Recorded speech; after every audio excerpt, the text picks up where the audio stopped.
Hello बच्चा लोग, welcome to krypton tutorials. बच्चा लोग, आपको स्क्रीन पे एक क्वेश्चन दिख रहा होगा। ये अपना वापस से एक फंक्शनल इक्वेशन लेके आया हूं मैं। जैसा कि आपको पता होगा ना कि फंक्शनल इक्वेशन जेईई एडवांस के पॉइंट ऑफ व्यू से काफी इंपॉर्टेंट है। एडवांस में इससे अच्छे क्वेश्चंस आते हैं और अक्सर बच्चों को ये टफ लगता है। मैं अच्छे बच्चों की भी बात कर रहा हूँ, उनको भी ये काफी टफ लगता है। तो मैंने इस वीडियो से पहले भी एक फंक्शनल इक्वेशन पे वीडियो बनाया था, बट वो काफी सिंपल सा मैंने इक्वेशन लिया था। यहाँ मैंने थोड़ा टफ लेने की कोशिश की है और इस फंक्शनल इक्वेशन को अपन सॉल्व करेंगे इस कंप्लीट वीडियो में। एंड कुछ कंसेप्ट भी सीखने की कोशिश करेंगे कि अपना थॉट प्रोसेस क्या होना चाहिए फंक्शनल इक्वेशन को सॉल्व करते हुए। तो ये सारा चीज अपन इस वीडियो में डिस्कस करने वाले हैं। तो बच्चों, वीडियो के एंड तक बने रहो एंड चीजों को अच्छे से सीखो। तो चलो फिर स्टार्ट करते हैं, ठीक है। देखो, जैसा कि आपको पता है, मैंने जो पहला वीडियो बनाया था उसमें मैंने सारे स्टेप्स डिस्कस किए थे।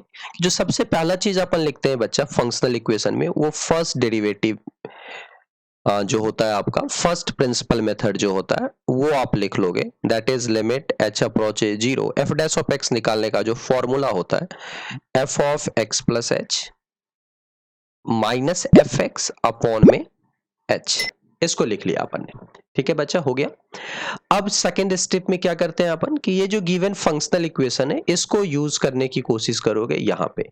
तो f के अंदर क्या है, दो चीजों का प्रोडक्ट, दो वेरिएबल x और y है, दोनों का अगर प्रोडक्ट होगा तो इस तरह से अपन लिखते हैं। और x और y क्या है, एक पॉजिटिव रियल नंबर है, ठीक है। यहाँ पे क्योंकि फंक्शन की डोमेन दे रखी है that is positive real number, तो ये भी आप देख रहे होगे।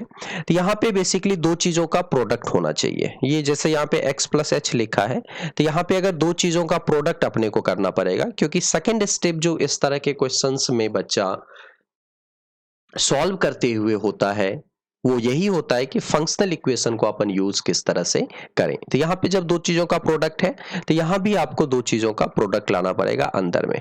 तो एक स्टेप क्या लिख सकते हैं अपन, that is limit h approach zero f of, यहाँ से एक्स का अगर आप फैक्टर कॉमन लेते हो तो अंदर बनेगा आपका 1 प्लस एच अपॉन में x minus f x and denominator is H. लिख दिया ये चीज। अब देखिए, अब आप अगर देखो तो f के अंदर में x है एक वेरिएबल और दूसरा वेरिएबल है 1 प्लस एच अपॉन में x, दोनों का प्रोडक्ट है।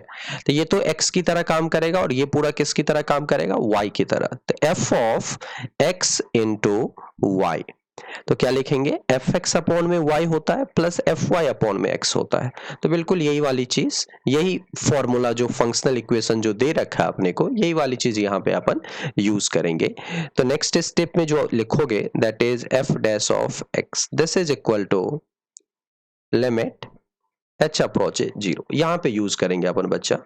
तो ये आएगा एफ एक्स वाई की तरह क्या काम कर रहा है, 1 प्लस एच अपॉन में x plus F of 1 plus H upon में एक्स एफ वाई अपॉन में एक्स आएगा नीचे जो कि एक्स ही है।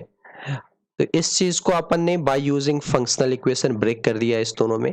आगे क्या है, माइनस एफ एक्स है तो वो एज इट इज लिख दीजिए, और डिनोमिनेटर में क्या चल रहा है बच्चा, वो एच चल रहा है तो वो भी लिख दीजिए। क्लियर चीजें। अब देखो,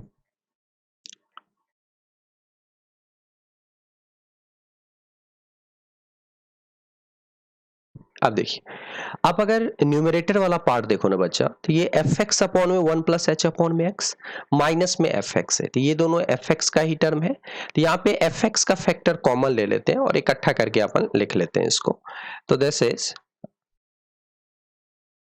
limit h approach zero, F x का क्या टर्म बनेगा, जरा उसको इकट्ठा करें। तो 1 अपॉन में 1 प्लस एच अपॉन में एक्स माइनस 1, एलसीएम लीजिएगा पूरा, तो this is minus of H upon में एक्स अपॉन में क्या बना, 1 प्लस एच अपॉन में एक्स, सारी चीजें plus F of 1 plus H upon में एक्स, नीचे क्या बना, एक्स बना, एंड डिनोमिनेटर इज एच। बन गया है सारी चीजें। क्लियर बच्चा, ओके। अब देखिए, अब मैं इसको दो लिमिट में कन्वर्ट कर रहा हूं, तो उससे मेरा मतलब क्या है, उस चीज को समझो। दो लिमिट में कन्वर्ट कर रहा हूं, उससे मेरा मतलब क्या है। इसको बच्चा अपन नेक्स्ट स्टेप में लिखना चाह रहे हैं, ये अभी भी एफ डैश ऑफ एक्स ही चल रहा है, तो यहाँ भी आप एफ डैश ऑफ एक्स ही सोचो। Clear. Next step F dash of x में थोड़ा जगह दे दे के लिख रहा हूं ताकि आपको दिक्कत ना हो समझने में। That is limit H approaches 0। First part जो है आपका that is F x minus H upon में एक्स, नीचे आपका 1 प्लस एच अपॉन में एक्स, और इसके साथ डिनोमिनेटर आ गया आपका h plus second part limit h approaches 0 f of 1 plus H upon में x, और नीचे क्या चल रहा है यहाँ पे एच एक्स। क्लियर है सारी चीजें। अब जरा इस पार्ट को देखिए, इस लिमिट को, तो ये तो h से तो h निपट गया आपका। अब जरा चेक करते हैं इसमें अगर h 0 की तरफ जा रहा है तो इसकी पोजीशन क्या है अभी। तो h अगर 0 की तरफ गया बच्चा तो 1 प्लस एच अपॉन में x, तो ये h अपॉन में x क्या हो गया 0 की तरफ, तो ऊपर तो आ गया -1 अपॉन में x और नीचे 0 आ रहा है, और ये fx एज इट इज होगा बिकॉज लिमिट h पे लगी है, तो x को एज अपन कांस्टेंट ही मानेंगे। तो यहां से आपको दिख रहा होगा तो ये तो f डैश ऑफ x चल रहा है, f dash of x is equal to, finally ये जो लिमिट है इसकी वैल्यू आ रही है माइनस एफ एक्स अपॉन में एक्स आ रही है। यहां से ये लिमिट खत्म हो गया अपना, क्योंकि कोई इंडिटरमिनेंसी आई नहीं। बट अगर आप सेकंड वाली लिमिट को ऑब्जर्व करो बच्चा, तो h अगर 0 की तरफ गया तो h 0, तो दिस इज f ऑफ 1, और अगर आप क्वेश्चन में देखना तो f ऑफ 1 आपका 0 दे रखा है क्वेश्चन में, आपने क्वेश्चन जरूर लिखा होगा, तो वहां पे f ऑफ 1 0 हो गया। तो अभी भी न्यूमरेटर किसकी तरफ जा रहा है 0 की तरफ, डिनोमिनेटर किसकी तरफ जा रहा है 0 की तरफ, तो अभी भी 0 अपॉन में 0 की इंडिटरमिनेंसी है। तो ये जो चीज है आपको इसमें एक स्टेप आपको सोचना है। देखो क्या सोचना है, ऊपर क्या आप इसको माइनस में f1 लिख सकते हो, बिकॉज f1 तो ऑलरेडी 0 है, और ये करने से तो कोई पाप नहीं हो जाएगा। ठीक है, -0 करने से क्या गुना है, कर सकते हैं मैथमेटिकली तो अपन, बट फायदा कहां होगा वो देखो, एकदम खतरनाक वाला फायदा होने वाला है अपने को। अगर आप इस पूरे को ऑब्जर्व कीजिए तो आपको by using first principle method ना f डैश ऑफ 1 लिखने आता होगा। जो फर्स्ट प्रिंसिपल मेथड होता है उसको अगर यूज करोगे तो f डैश ऑफ 1 को कैसे लिख सकते हैं अपन, this is limit h approaches 0 f of 1 plus h minus f1 upon में h, मतलब f ऑफ 1 प्लस एच में ये जो भी पार्ट होगा ना बच्चा वो 0 की तरफ जाना चाहिए। तो f of 1 plus this is h upon में x, क्या ये 0 की तरफ जा रहा है, बिल्कुल जा रहा है। माइनस f1, तो यहाँ भी f1 है, नीचे एज इट इज होना चाहिए जो आप कंसेप्ट होता है उसके अकॉर्डिंग। यहाँ पे h अपॉन में x है तो यहाँ भी h अपॉन में x होना चाहिए, तो अपॉन में x कर दिया और इनटू x कर दिया, तो ये दोनों x मिलके क्या बना लिया एक्स स्क्वायर, और लिमिट h पे लगी है तो this x square will work like a constant. तो इसको अगर अपन बाहर कर ले लिमिट से तो दिस इज 1 अपॉन में x square limit h approaches 0 f of 1 plus h upon में x माइनस f1 अपॉन में h अपॉन में x, ये सारी चीजें बनी। अब ये पूरा का पूरा जो पार्ट है बच्चा, ये जो पूरा का पूरा पार्ट है, अब थोड़ा बुद्धि लगाओ, तो this is f dash of 1, और तुम्हारे लिए क्वेश्चन में भी f डैश ऑफ 1 की वैल्यू दे रखी है, दैट इज 1। क्लियर।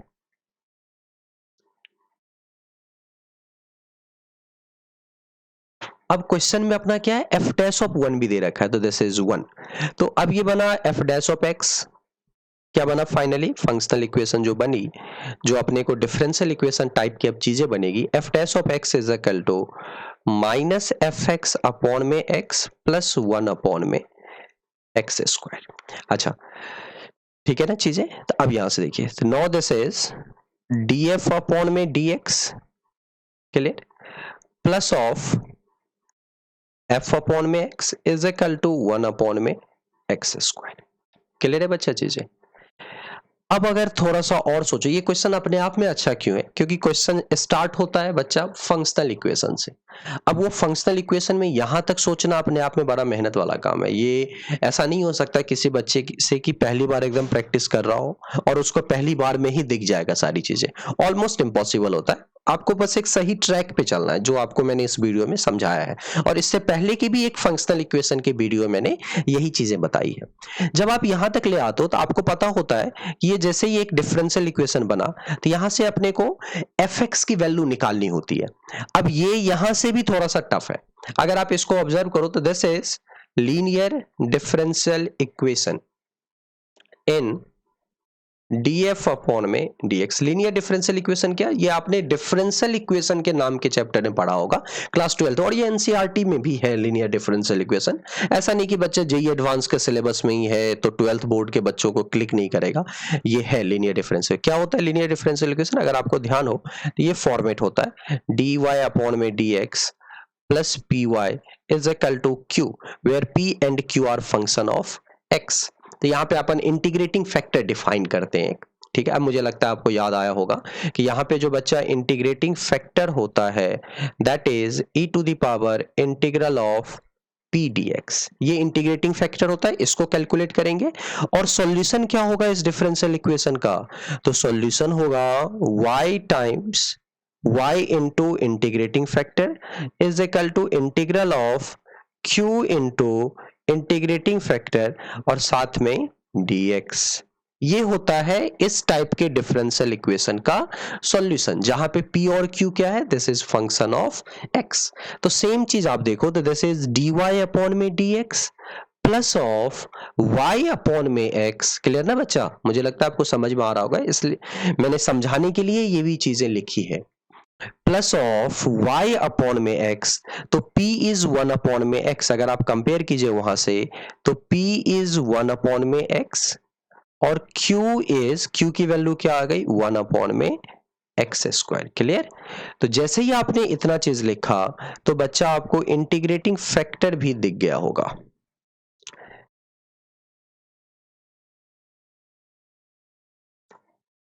एंड क्या है बच्चा integrating factor, this is e to the power integral of 1 upon में x dx।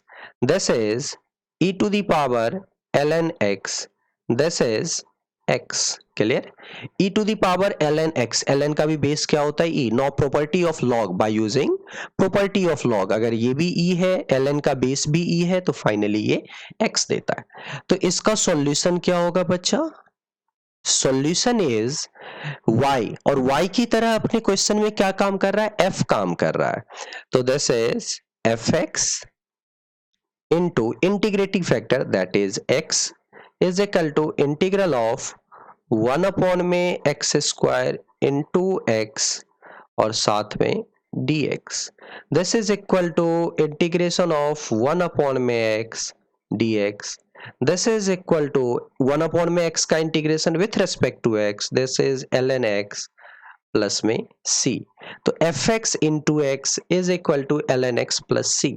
अच्छा, अब अपने को c निकालना पड़ेगा। अब ऐसा तो नहीं करोगे बच्चा आप कि c के टर्म में आंसर करोगे, तो फाइनली देखो अब c कैसे निकालेंगे। आपके पास जो fx आया साथ में x आया is equal to ln x आया और यहाँ पे प्लस ऑफ c आया।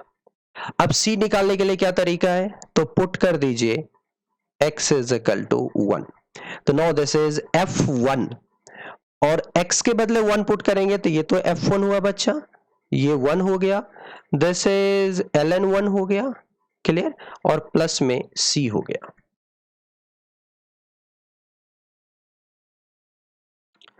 f1 is 0 that is given in question, ln1 is also 0 that is c is equal to 0। Clear है बच्चा। अब fx इंटू एक्स, आपको fx चाहिए तो देखो जरा fx की वैल्यू क्या आई, तो now fx is equal to ln x upon में x, ये आपका fx की वैल्यू आई। तो जो गिवन फंक्शनल इक्वेशन था वहां से fx आएगा आपका ln x अपॉन में x। अगर आप इस पूरे क्वेश्चन को ऑब्जर्व करो बच्चा तो काफी अच्छा क्वेश्चन है, मतलब क्लासिक क्वेश्चन, मजा आ जाएगा। अगर आपको पूरा समझ में आए तो मजा आ जाएगा। फिर सबसे पहला चीज क्या है बच्चा, इसमें पहले तो आप फंक्शनल इक्वेशन को यूज करोगे, बाकायदा पूरा मेहनत करोगे, तो देन वहां से फिर आपको दिखेगा कि ये तो कुछ इस टाइप से आ रहा है। किस टाइप से, df अपॉन में dx प्लस y अपॉन में x is equal to 1 upon में x square, then linear differential equation in df by dx। काफी अच्छा क्वेश्चन है। और फाइनली fx की वैल्यू भी आ गई और वो क्या आई, that is ln x upon में x। ये अपना fx भी आ गया इस क्वेश्चन में।